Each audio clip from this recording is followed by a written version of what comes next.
तो dear students, मैं कल आपको मैट्रिक्स का बहुत सारे नोटेशन बताए थे और कैसे क्या मैट्रिक्स है उसके बारे में बताए थे। और again I discuss how to add subtract negative any matrix, negative, what is negative of any matrix.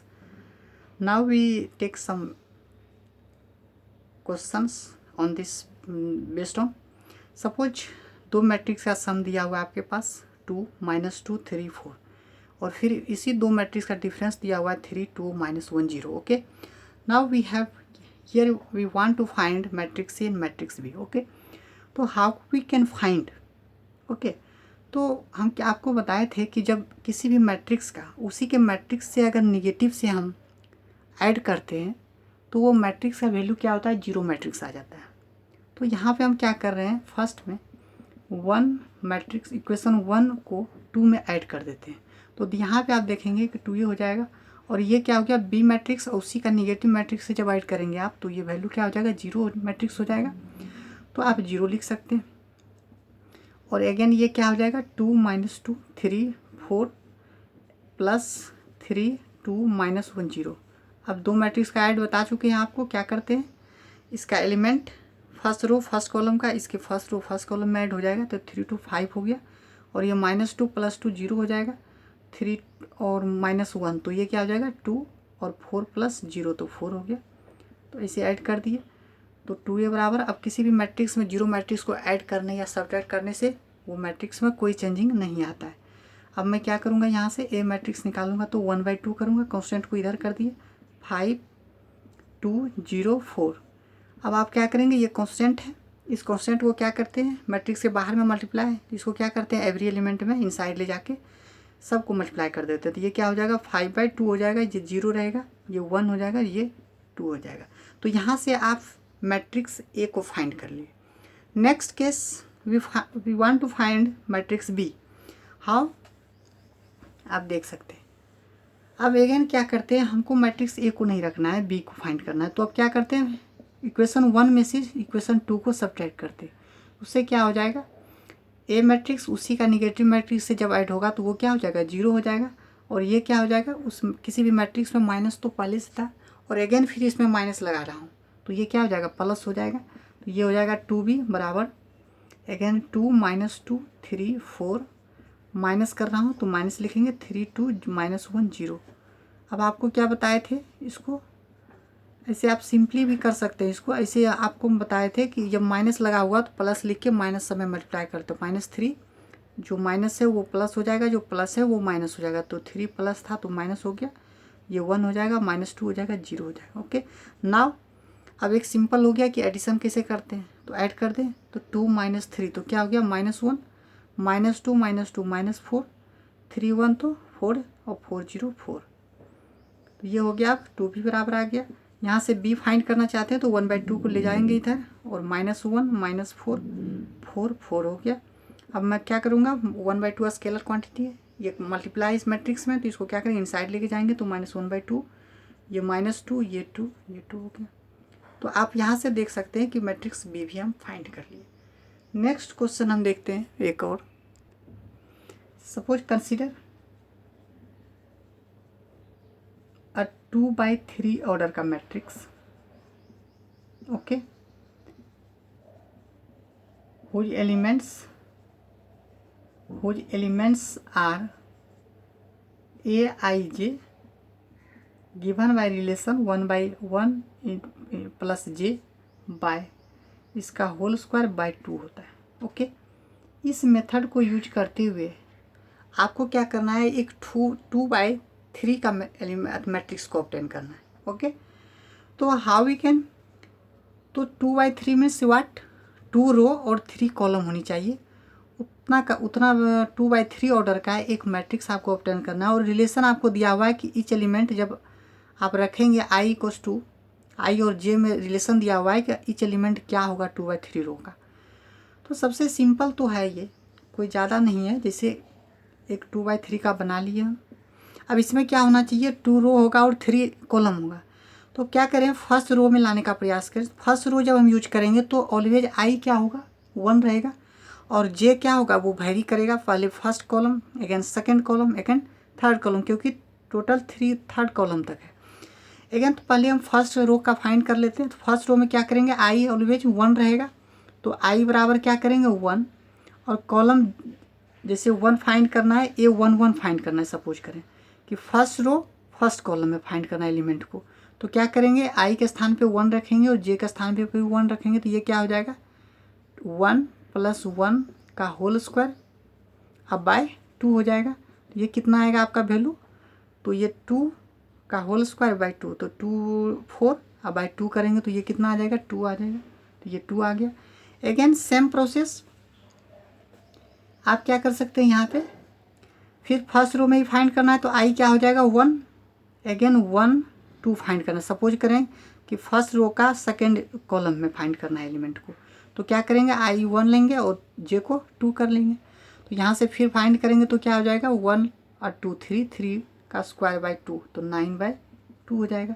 तो सिंपली उसी तरह से आप क्या करेंगे सोन को, अब क्या करेंगे फिर फर्स्ट रो जाएंगे और थर्ड कॉलम में, तो फर्स्ट रो का मतलब 1 आई बराबर 1 और जे बराबर 3 हो जाएगा, तो 3 + 1 तो 4, 4 का स्क्वायर तो कितनी 16/2, तो कितना हो जाएगा आपका 8 हो जाएगा।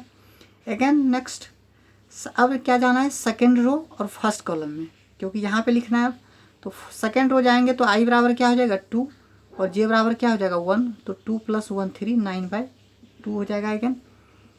अगेन फिर क्या करना है सेकेंड रो में ही जाना है, रूट ऑफ कॉन्स्टेंट हो जाएगा 2 ऑलवेज होगा, जे कॉलम वेरी करेगा तो 2 लेंगे, तो 2 2 4 4 का स्क्वायर तो 16 2 8 हो जाएगा। अगेन अब क्या करेंगे रो को 2 लेंगे और जे को 3 लेंगे, तो 3 2 5 5 का स्क्वायर तो 25/2 हो गया। तो इस तरह से आप क्या करें, किसी भी वेरिएबल का दिया हुआ रहे तो आप आई और जे को पुट करके आप जितने बाय जितने का मैट्रिक्स बोलेगा क्वेश्चन में, आप उतने बाय उतने का मैट्रिक्स को फाइंड कर सकते हैं। नाउ नेक्स्ट क्वेश्चन हम देखते हैं। सपोज करें एक मैट्रिक्स है, ओके, एक मैट्रिक्स हैज 12 एलिमेंट्स है, कितने हैं 12 elements. What are the possible order it can have. किसी भी जब मान लें कि टोटल कितने 12 एलिमेंट्स हैं, तो इस 12 एलिमेंट्स को आप कितने पॉसिबल ऑर्डर में इसको आप राइट कर सकते हैं। ओके, तो हम क्या करेंगे, सिंपल है, आप इस तरह से लिखें। आपको बताए थे कि ये क्या है, एक अरेंजमेंट है। अब कितने तरह से हम इसको प्रोडक्ट करके किसी का अरेंज करके प्रोडक्ट करके इसको 12 ला सकते हैं। सिंपली ये फंडा आप याद रखें। जैसे ये 12 है, तो 12 को हम किस 2 नंबर को मल्टीप्लाई करें जिससे कि 12 आ जाए। तो सपोज करें जैसे नंबर इस क्वेश्चन का जो सॉल्यूशन होगा आपका, जैसे हम क्या करते हैं कि फर्स्ट रो लेते हैं और 12 कॉलम ले लेते हैं, फिर भी हो जाएगा। एक ही रो में 12 एलिमेंट्स को अरेंज कर दिए, आपको बताए थे उधर भी। एक ऐसा भी कर सकते हैं कि 12 रो लिए एक ही कॉलम में लिख दिए, ऐसा भी हो सकता है। तो फर्स्ट इस तरह हुआ। नेक्स्ट हम लिख सकते हैं 4 × 3 और फिर 3 × 4 भी लिख सकते हैं। नेक्स्ट लिख सकते हैं हम 6 × 2 2 × 6 भी लिख सकते हैं। तो ये, और उसके बाद आप देख सकते हैं कोई भी ले लें, आप 12 नहीं ला सकते 2 को मल्टीप्लाई करके। तो ये हो गया आपका एक रेक्टेंगुलर फॉर्म में 6/2 या 2/6। टोटल कितने केस हो जाएंगे आपके 6। तो टोटल आप इतने टाइप से इसको इस एलिमेंट को 12 एलिमेंट्स को एक मैट्रिक्स के अंदर अरेंज कर सकते हैं। एक 1/12 मैट्रिक्स आएगा, दूसरा 12/1 आएगा, फिर 4/3 का ऑर्डर का होगा, फिर 3/4 ऑर्डर का, 6/2 का, 2/6। इसी तरह से आपका क्वेश्चन आएगा। अब हम देखते हैं कि determinant of A square matrix का हम कैसे फाइंड करते हैं। Find determinant of A square matrix. Okay, square matrix means what, आपको बता चुके हैं कि जिसमें रो और कॉलम की संख्या जो है, नंबर जो होना चाहिए वो क्या होना चाहिए, इक्वल होना चाहिए। तो सपोज करें कि इफ़ एक कोई मैट्रिक्स है जिसका AIJ एलिमेंट है और वो n/n ऑर्डर का है, ओके, क्योंकि स्क्वायर मैट्रिक्स है, then determinant DET determinant of matrix A equals to simple उस एलिमेंट को, जितने भी एलिमेंट है उस सारे एलिमेंट को एक डिटर्मिनेंट में बंद कर दें और उसका वैल्यू हम फाइंड कर लेते हैं। वही क्या होगा, उस स्क्वायर मैट्रिक्स का डिटर्मिनेंट का वैल्यू होगा। जैसे एग्जांपल आप देख सकते हैं, इफ़ एक कोई मैट्रिक्स है जिसमें आपको दिया हुआ है 3 2 5 7 एलिमेंट है, इसका मुझे डिटर्मिनेंट फाइंड करना है। तो सो सिंपल, आप क्या करें, इसको एक डिटर्मिनेंट के अंदर इसको इंसाइड कर दें और उसके बाद आपको बता चुके हैं कि इसकी डिटर्मिनेंट को कैसे फाइंड करते हैं। डायगोनली जाते हैं टॉप टू बॉटम और अगेन डायगोनली जाते हैं बॉटम टू टॉप। 7 3 21 5 2 10, ये कितना हो गया 11, इसका वैल्यू आ गया आपका। नेक्स्ट अब मैं देखता हूँ कि किसको हम बोलते हैं सिंगुलर और किसको बोलते हैं non singular matrix. Okay, which condition satisfy singular matrix and non singular matrix. तो suppose a square matrix A equals to given है आपके पास A I J element n by n का, क्योंकि स्क्वायर मैट्रिक्स बोला हूँ, is said to be a number 1। Singular matrix बोलेंगे, singular matrix if इस मैट्रिक्स का अगर मैं डिटर्मिनेंट फाइंड करूं तो उस डिटर्मिनेंट का वैल्यू जो आना चाहिए 0 आना चाहिए। ओके, सबसे पहले कि सिंगुलर और नॉन सिंगुलर मैट्रिक्स कैसे हम डिफाइन करेंगे कि ये सिंगुलर है कि नॉन सिंगुलर है। तो कोई स्क्वायर मैट्रिक्स ए है आपके पास जिसका ऑर्डर n बाय n का है, उसको हम कह सकते हैं कि एक सिंगुलर मैट्रिक्स है अगर इफ़ डिटर्मिनेंट का वैल्यू निकालें उस मैट्रिक्स का तो वो 0 आना चाहिए। ओके, तब हम उस मैट्रिक्स को क्या बोलेंगे, सिंगुलर मैट्रिक्स है। सेकेंड केस नॉन सिंगुलर, इसका उल्टा हो जाएगा आपका। नॉन सिंगुलर मैट्रिक्स के लिए है if determinant is not equals to 0। अगर डिटर्मिनेंट का वैल्यू निकालें मैट्रिक्स, किसी भी matrix, non singular matrix sorry square matrix का, तो अगर उसका 0 आ गया तो वो सिंगुलर मैट्रिक्स होगा।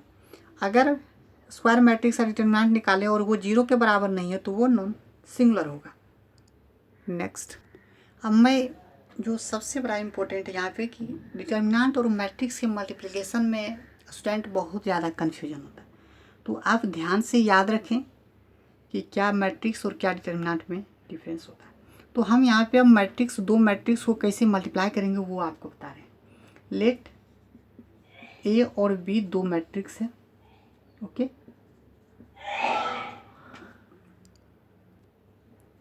To matrices. Okay, such that number of column of matrix A equals to number of rows of matrix B whose ith and jth element, पहले आप नोट डाउन करें इसको, element is obtained by multiplying the elements of ith row of matrix A with the corresponding element of jth column of matrix B and then add them। Okay, ये बहुत बड़ा important है कि क्या इसका condition है कि दो मैट्रिक्स का मल्टीप्लिकेशन तब पॉसिबल है जब फर्स्ट मैट्रिक्स का जितना नंबर ऑफ कॉलम होगा उतना ही सेकंड मैट्रिक्स में नंबर ऑफ रो होना चाहिए। अगर सपोज करें फर्स्ट मैट्रिक्स में 3 रो है तो सेकंड मैट्रिक्स जो होगा उसमें फर्स्ट मैट्रिक्स में अगर 3 कॉलम है तो सेकंड मैट्रिक्स में 3 रो होनी चाहिए, तब आपका मल्टीप्लिकेशन पॉसिबल है। और हम मल्टीप्लाई कैसे करते हैं, तो ith row of element matrix A का उसको करस्पॉन्डिंग मल्टीप्लाई करेंगे jth column of element of matrix B का। मीन्स क्या कि जो जैसे मैं फर्स्ट रो का अगर लिया हूँ मैट्रिक्स ए का एलिमेंट, तो उसको करस्पॉन्डिंग हम मल्टीप्लाई करेंगे मैट्रिक्स बी के कॉलम के साथ, फर्स्ट कॉलम के साथ। नहीं, ये थोड़ा सा डिटर्मिनेंट और मैट्रिक्स में डिफरेंस है। हम डिटर्मिनेंट में क्या करते हैं कि फर्स्ट रो लिए तो फर्स्ट रो को पहले मल्टीप्लाई करेंगे और फर्स्ट रो में लिखेंगे। ओके, अगेन फिर फर्स्ट रो में ही अगर सेकंड कॉलम में लिखना चाहते हैं डिटर्मिनेंट में, तो हम क्या करते थे कि फर्स्ट रो का लेते थे और उसके सेकंड वाले का सेकंड रो से करस्पॉन्डिंग मल्टीप्लाई करके सेकंड कॉलम में लिखते थे फर्स्ट रो के। अगेन फिर थर्ड में जाते थे, थर्ड कॉलम में, और फर्स्ट रो के थर्ड कॉलम में जाते थे, तो अगेन हम फर्स्ट रो लेते थे और सेकंड का हम थर्ड रो को मल्टीप्लाई करते थे और उसको फिर ऐड करके लिख।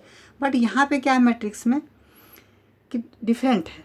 इसका हम अगर रो लेते हैं फर्स्ट, तो इसके सेकंड वाले का फर्स्ट कॉलम से करस्पॉन्डिंग मल्टीप्लाई करके और उसको ऐड करके लिखेंगे। तो आप ध्यान रखेंगे और यहाँ पे अब एग्जांपल से आप क्लियरली अंडरस्टैंड करेंगे। नाउ हम देखिए दो मैट्रिक्स लिए, मैट्रिक्स ए और matrix B, A11, A12, A13, A21, A22, A33, okay, A22 और A23, ओके। यहाँ कितना बाय कितना 2/3 ऑर्डर का ये मैट्रिक्स है। यहाँ पे क्या है 3/4 का है, ओके। ये 3/4 का है आपका और ये 2/3 का। आप देख सकते हैं इसमें जितने कॉलम है उतना ही, सॉरी हाँ, जितने इसमें कॉलम है उतना इसमें क्या है रो है, ठीक है। ये कंडीशन होता है पहला मल्टीप्लाई करने का। अब क्या करेंगे, हम क्या बताए थे कि फर्स्ट रो लेंगे तो इसका करस्पॉन्डिंग हम क्या करेंगे फर्स्ट कॉलम से मल्टीप्लाई करके और उसको क्या करेंगे ऐड करके लिखेंगे। जैसे अब क्या करेंगे A11, अगेन फिर क्या करेंगे B11 प्लस क्या करेंगे A12, अगेन क्या करेंगे B21 प्लस A13 और अगेन क्या करेंगे B31। हो सकता है स्पेस थोड़ा कम होगा तो आप थोड़ा ध्यान देंगे मेरे बात पे। और नेक्स्ट क्या करेंगे अगेन, अब ये लिख लिए फर्स्ट रो के फर्स्ट कॉलम में। अब क्या करेंगे फर्स्ट रो के सेकंड कॉलम में लिखना चाहते हैं, अगेन कोरस्पॉन्डिंग हम मल्टीप्लाई करेंगे फर्स्ट रो का सेकंड कॉलम के साथ। तो A11 B12 plus A12 B22 plus A13 B32 लिख दिए। ये तो यहाँ पे मेरा नहीं आ पाएगा आपका, क्योंकि जगह उतना नहीं है जो कि मैं इतना, तो आप थोड़ा ध्यान देंगे बात को, ठीक है। जैसे अब देखिए, अब इसको अगर थर्ड प्राप्त करना है तो क्या करेंगे A11 B13, क्योंकि अब थर्ड कॉलम में लिखना है। तो थर्ड कॉलम में लिखने के लिए क्या करेंगे, यहाँ पे थर्ड कॉलम में लिखने के लिए क्या करेंगे आप फिर अगर क्या करेंगे फर्स्ट रो और इसका थर्ड कॉलम ले लें। उसी तरह से अगर फोर्थ कॉलम में लिखना है फर्स्ट रो का तो इसका फर्स्ट रो लेंगे और फोर्थ कॉलम इसका कोरस्पॉन्डिंग मल्टीप्लाई करेंगे और फिर अगेन हम राइट करेंगे। तो इसी तरह से आप इसको लिख सकते हैं, ओके। तो डियर स्टूडेंट्स, आप अगर ये कैमरे में आ सकता है तो आप देख सकते हैं थोड़ा, क्योंकि इस बोर्ड पे नहीं आ पा रहा था। तो हम क्या कर रहे हैं, दो मैट्रिक्स को मल्टीप्लाई किए, A11 A12 A13, और दूसरा मैट्रिक्स ये इसको मल्टीप्लाई किए। तो क्या किए, फर्स्ट इसका रो लिए, इसका फर्स्ट कॉलम के साथ फर्स्ट रो फर्स्ट कॉलम में लिखे। अगेन फिर फर्स्ट रो में ही सेकंड कॉलम में लिखना है तो इसका फर्स्ट रो लिए और इसका सेकंड कॉलम से कोरस्पॉन्डिंग मल्टीप्लाई करके ऐड कर दिए। अगेन फिर फर्स्ट रो में ही थर्ड कॉलम में लिखना है तो इसका फर्स्ट रो लिए, इसका थर्ड कॉलम लिए और इसको मल्टीप्लाई करके कोरस्पॉन्डिंग और अगेन फिर ऐड करके लिखे। अगेन सो ऑन, इसी तरह से आपको मैट्रिक्स का प्रोडक्ट करना है, ओके। तो इसमें कुछ आपका नोट है कि कैसे ऑर्डर हम फाइंड करेंगे सिंपली। तो इस मैट्रिक्स का ऑर्डर अगर नोट्स में देख सकते हैं तो जैसे यहाँ पे क्या है, ए मैट्रिक्स का ऑर्डर आपका क्या है m/n, और फिर मल्टीप्लाई कर रहे हैं बी मैट्रिक्स से, इसका ऑर्डर आपका क्या है n/p सपोज, क्योंकि ये दोनों तो सेम रहेगा एन और एन, नहीं तो प्रोडक्ट ही आप नहीं कर पाएंगे। क्योंकि आप कंडीशन ही है कि जितना नंबर ऑफ कॉलम होना चाहिए फर्स्ट में उतना ही नंबर ऑफ रो होना चाहिए सेकेंड में, तब आपका प्रोडक्ट आप कर सकते हैं 2 मैट्रिक्स का। तो इसके लिए अब क्या करते हैं, इसको क्रॉस से कट कर देते हैं और जो बचता है ए बी, जो बचे प्रोडक्ट बनेगा मेरा ए बी, जो मल्टीप्लिकेशन के बाद जो मैट्रिक्स बन रहा है ए बी, इसका जो ऑर्डर होगा आपका वो m/p का होगा। जिसे आप यहाँ से देख सकते हैं 2/3, अगेन आपका क्या था 3/4। तो जब आप इसको कट कर देंगे तो इस मैट्रिक्स का जो प्रोडक्ट ऑर्डर आएगा वो क्या आ जाएगा 2/4 का, जो कि आप यहाँ से भी देख सकते हैं ये क्या है 2/4 का ही मैट्रिक्स है, 2/4, क्योंकि 2 रो और 4 कॉलम है, 1 2 3 4 कॉलम है, तो आप देख सकते हैं। तो आप इस तरह से भी निकाल सकते हैं। नेक्स्ट केस है इसी में कि ए बी 2 मैट्रिक्स का हम प्रोडक्ट कर सकते हैं, मल्टीप्लाई कर सकते हैं, is defined only when number of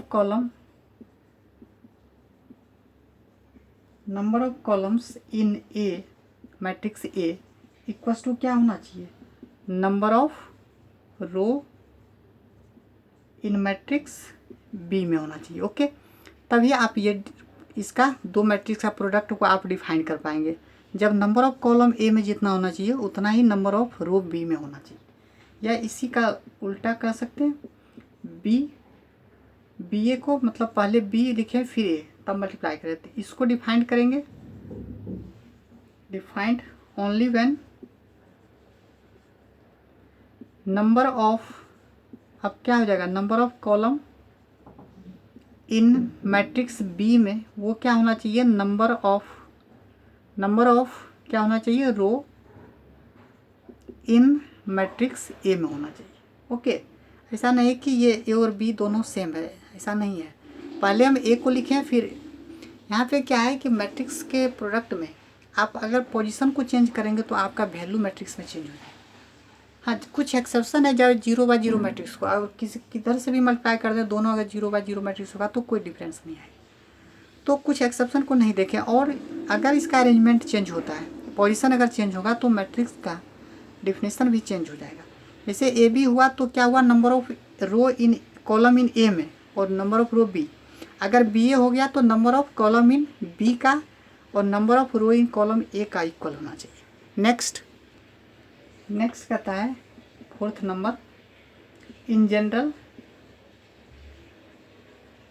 A B is not equals to B A. Okay, even if both the products are defined। ठीक है, कुछ एक्सेप्शन केस होगा जिसमें दोनों इक्वल हो जाएगा, बट ऐसे जनरल ये क्या होता है कि ए बी अगर करेंगे और पोजीशन को चेंज करके फिर मल्टीप्लाई करेंगे तो ये दोनों मैट्रिक्स जो ऑब्टेन होगा वो इक्वल दोनों नहीं होगा, यहाँ तक कि दोनों प्रोडक्ट डिफाइंड है फिर भी। ओके, नेक्स्ट केस आता है in the product A B, A matrix जो होता है इसको हम क्या बोलते हैं, A is called prefactor. Okay, क्या कहते हैं हम इसको, प्रीफैक्टर, और आप इससे भी बोल सकते हैं pre multiplier.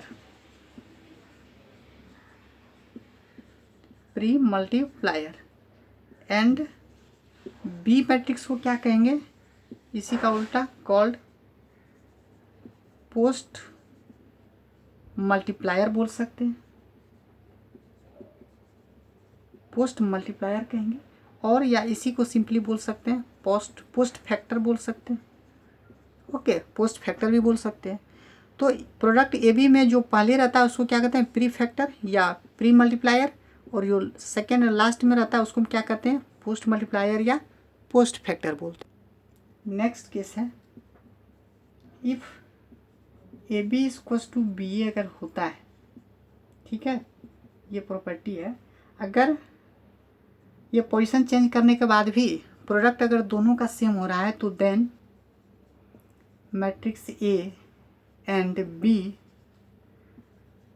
Are called cumulative. क्या कहते हैं इसको? कुमुलेटिव मैट्रिक्स बोलते हैं। अगर पहले ए को बी में मल्टीप्लाई किया जाए, अगेन फिर बी को पहले लिख के ए से मल्टीप्लाई किया जाए, अगर वो दोनों इक्वल हो जाता है तो इस कंडीशन में हम क्या बोलते हैं कि मैट्रिक्स ए और बी दोनों क्या है? कुमुलेटिव है। बट इसी का उल्टा, if A B equals to अगर माइनस बी ए आ जाए, कि मतलब इसका निगेटिव मैट्रिक्स आ जाए, then matrix A and B are called, क्या कहते हैं इसको हम? Anti matrix, anti cumulative. Okay, क्या बोलेंगे इसको हम? Anti cumulative. अब देखिए कुछ प्रॉपर्टी है जो आपको याद रखना है।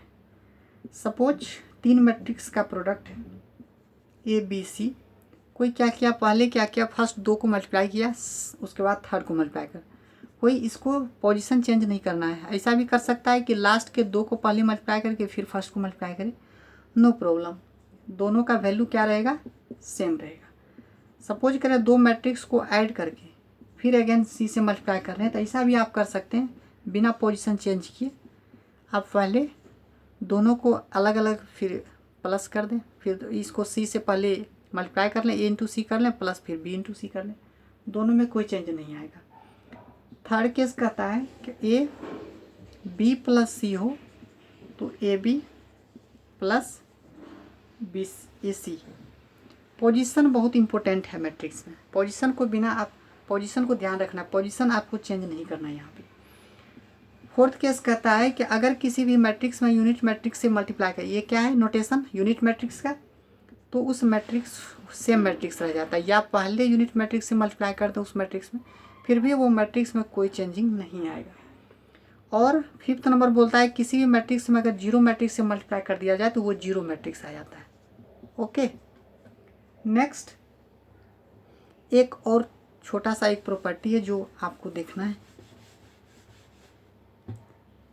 Suppose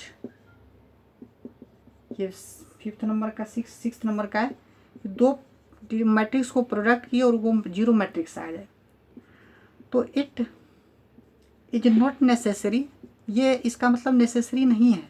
okay, not necessary that at least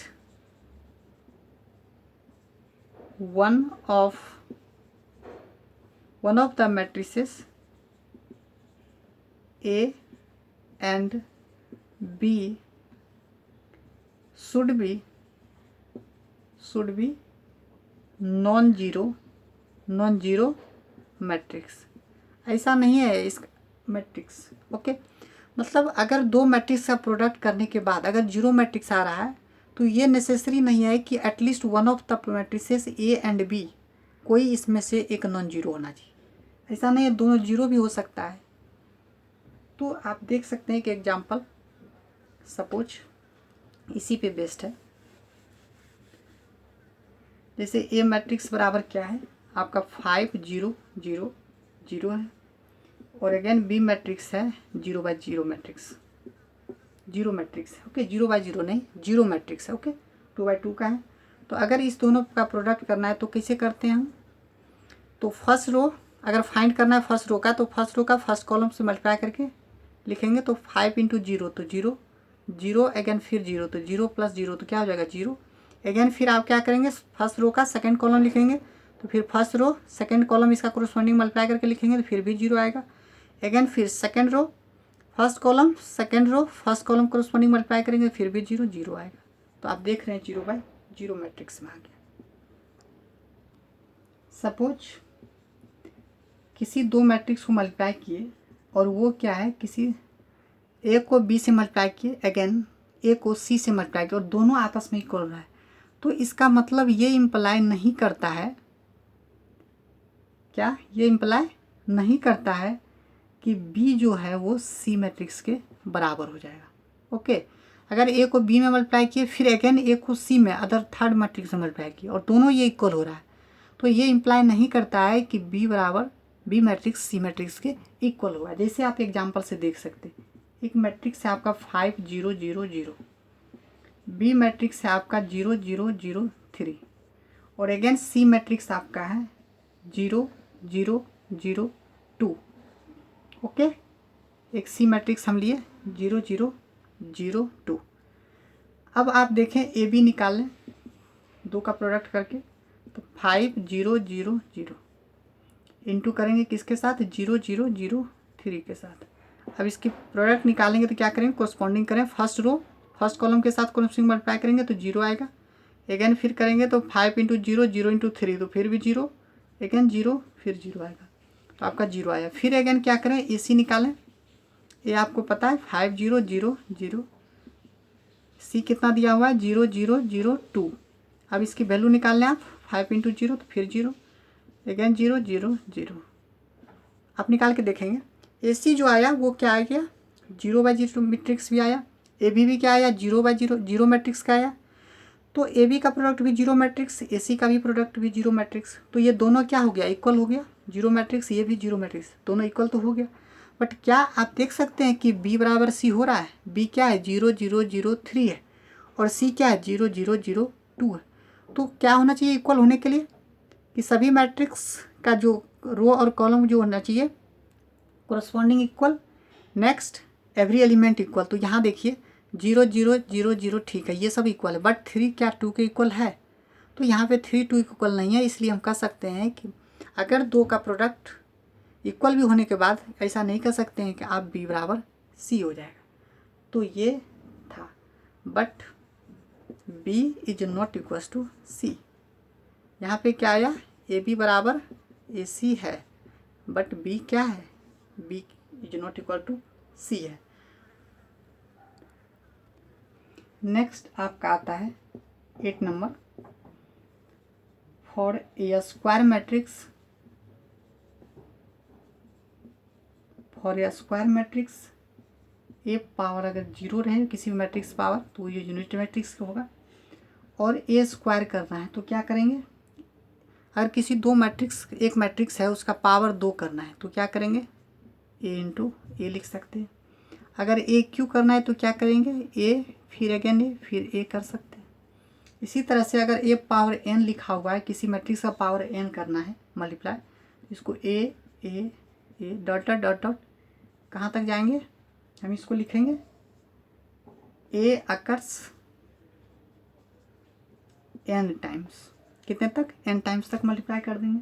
अगर सपोज करें ए पावर एम है और उसी मैट्रिक्स का फिर पावर एन करके दोनों को मल्टीप्लाई करना है, तो हम सिंपली कर सकते हैं उस मैट्रिक्स से पावर एम प्लस एन कर सकते हैं। अगेन अगर मान लिया जाए कि ए पावर एम किया, किसी मैट्रिक्स पावर एम किया फिर उसको एन कर रहा है, तो इसको हम सिंपली कर सकते हैं ए पावर एम एन।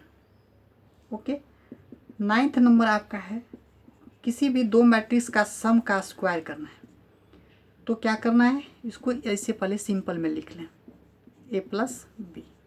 अब क्या करें, जैसे अब क्योंकि पोजीशन आपको पहले ही बता दी कि पोजीशन चेंज करने से मैट्रिक्स का वैल्यू चेंज हो जाता है, मैट्रिक्स का वैल्यू नहीं, मैट्रिक्स जो रिजल्ट आएगा मैट्रिक्स का वो चेंज हो जाएगा। अब क्या करते हैं, ए प्लस बी को सी कर देते हैं। हियर हम क्या किए, ए प्लस बी बराबर सी पुट किए और आपको बता दिए थे कि कैसे मल्टीप्लाई करते हैं, ए सी प्लस बी सी हो जाएगा। तो आप ए सी का स्थान पे क्या हो जाएगा, ए प्लस बी, और फिर बी ए प्लस बी हो जाएगा। अब क्या करें, इसको मल्टीप्लाई करके लिख लें, तो A square A B plus B A plus B square. तो आप ध्यान दें कि कैसे हम मल्टीप्लाई करें, पोजीशन ऐसा नहीं कि इसको अलजेब्रा वाला फार्मूला यूज कर लें, A square plus 2ab plus B square, ऐसा नहीं करेंगे आप। A square plus A B plus B A plus B square होता है ए प्लस बी का होल स्क्वायर का। उसी तरह से ए माइनस बी का स्क्वायर रहेगा तो क्या करेंगे, A square minus A B minus B A plus B square, इस तरह से आपको लिखना है। Okay, next 11 number, A plus B into A minus B हो मैट्रिक्स का, किसी दो मैट्रिक्स को प्लस करके फिर उसी मैट्रिक्स का माइनस करके अगर दोनों मल्टीप्लाई कर रहे हैं तो भी कैसे लिखना है, A square minus A B plus B A minus B square. ये ध्यान में रखना है कि ऐसा नहीं कि इसको A square minus B square use कर देना है, जो कि गलत हो जाएगा आपका। नेक्स्ट केस है एक और, लेट ये कोई मैट्रिक्स है जो डायगोनल मैट्रिक्स है। ओके, क्या है, A11, A22, A33, ओके, इस तरह से ANN है। अब हम क्या करेंगे, एंड कोई दूसरा मैट्रिक्स है B, वो भी क्या है, डायगोनल मैट्रिक्स है, B11, B22, B23, 33 dot dot BNN तक है। तो देन इसका एक प्रॉपर्टी होता है जो आप याद रखेंगे, अगर दो मैट्रिक्स है, दोनों क्या है, डायगोनल मैट्रिक्स है, तो इसका जो प्रोडक्ट होता है पोजीशन चेंज करने के बाद भी ये क्या होता है, दोनों इक्वल होता है। ए को पहले बी से मल्टीप्लाई करें और अगेन बी को ए से मल्टीप्लाई करेंगे तो ये क्या होता है, दोनों इक्वल होता है। दूसरा कंडीशन है इसका कि ए बी अगर निकालना है तो सिंपल क्या करना है, डायगोनल को करस्पॉन्डिंग मल्टीप्लाई करके लिख देना है, A11, B11, again A22, B22 and so on, क्या करना है, ANN, BNN को मल्टीप्लाई करके लिखना है। ओके, अगर सपोज करें किसी भी डायगोनल मैट्रिक्स का पावर m करना है तो कुछ नहीं करना है, डायगोनल जो मैट्रिक्स दिया हुआ है उसका एलिमेंट जो है उसको सिर्फ पावर क्या कर देंगे, m कर देंगे सभी का। A22 पे भी पावर m कर देंगे, A33 का भी पावर m कर देंगे और ANN जो मैट्रिक्स है उस पर भी पावर m कर देंगे आपका। तो डियर स्टूडेंट्स, टुडे यहाँ पे आज मैं एंड करता हूँ इतना पे ही। नेक्स्ट फिर आऊँगा बहुत जल्दी लेके मैं आपके लिए।